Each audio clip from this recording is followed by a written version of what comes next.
Well, I suppose when World Travel Market opened its doors 30 years ago, we couldn't have predicted the sweeping changes that have developed in the industry. When World Travel Market opened, we had 350 exhibitors, and now we have over 5,000 and 50,000 people that come from 200 countries from around the world.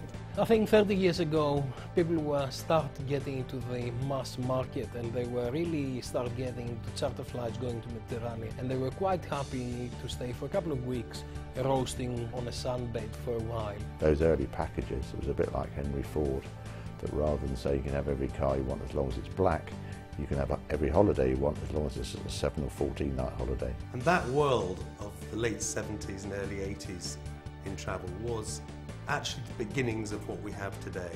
Everything that you see today was in its infancy then. We had the first low-cost airlines like Laker Airways. We had paper systems for everything. When you went to book a holiday, you went to see your travel agent. And ironically, of course, a lot of things about that world are things that we're worried about at the moment in the industry. There's a whole range of challenges facing the industry right now, starting from the economic crisis, the volatility of currency and the oil price. It's been through virtually the 4 horsemen of the apocalypse, this industry, and it gets hit every time worse than most. But here it is, 30 years on, and it's bigger than it was. It's definitely better than it was. Our tourists are by far much more educated now, they're by far much more demanding, and they cannot be dealt with the same way we have been dealing with them in the last 30 years. Now you can access information online within seconds. We've had the growth of the low-cost airlines, which has opened up travel for all, and that's had a significant impact on the growth and development of the industry. Now people are looking for experiences, they're looking for individualized products and services, and that's why we're seeing people going towards value for money and value for time. The quality of hotel properties around the world has improved enormously at every level in the market.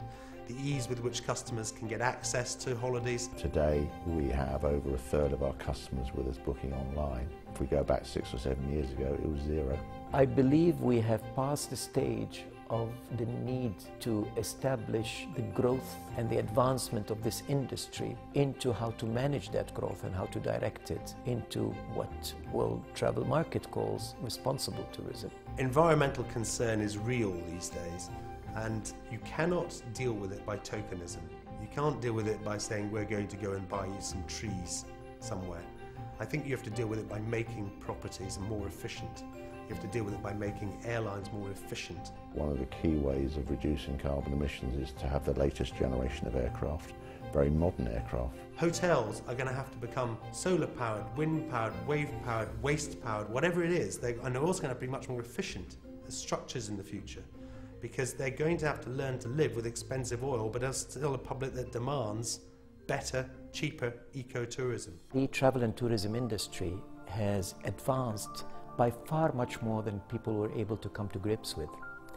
And that's why we need to now take stock of all of that and look into the future. The biggest change that we will see will be the emergence of huge growth from countries like Russia, India and China, where the growth of an emerging middle class who then want to travel will mean those markets will become bigger. 30 years ago people wouldn't have been visiting Cambodia or Vietnam.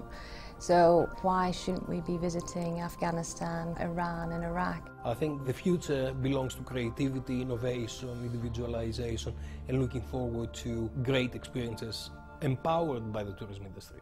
We're at the phase now of taking our first space tourists into space. They're going to see the planet Earth, they're going to experience weightlessness, and it's helping us to develop a system for industrial and scientific use. If we can find ways to get into space environmentally benignly, then we can use the edge of space to travel around the planet without having any impact on the atmosphere at all.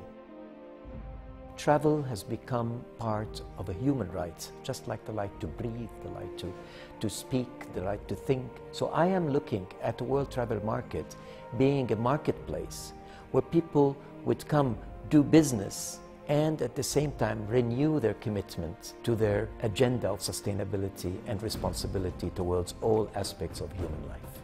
We as an industry have to take responsibility for protecting the very product we seek to promote.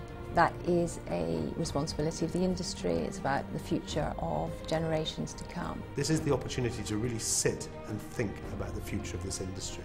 And I think generally it could have quite a bright future.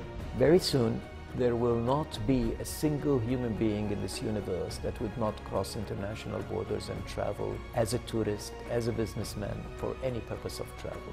This tremendous power of people moving all over the globe is what is going to shape our industry and will impact our world.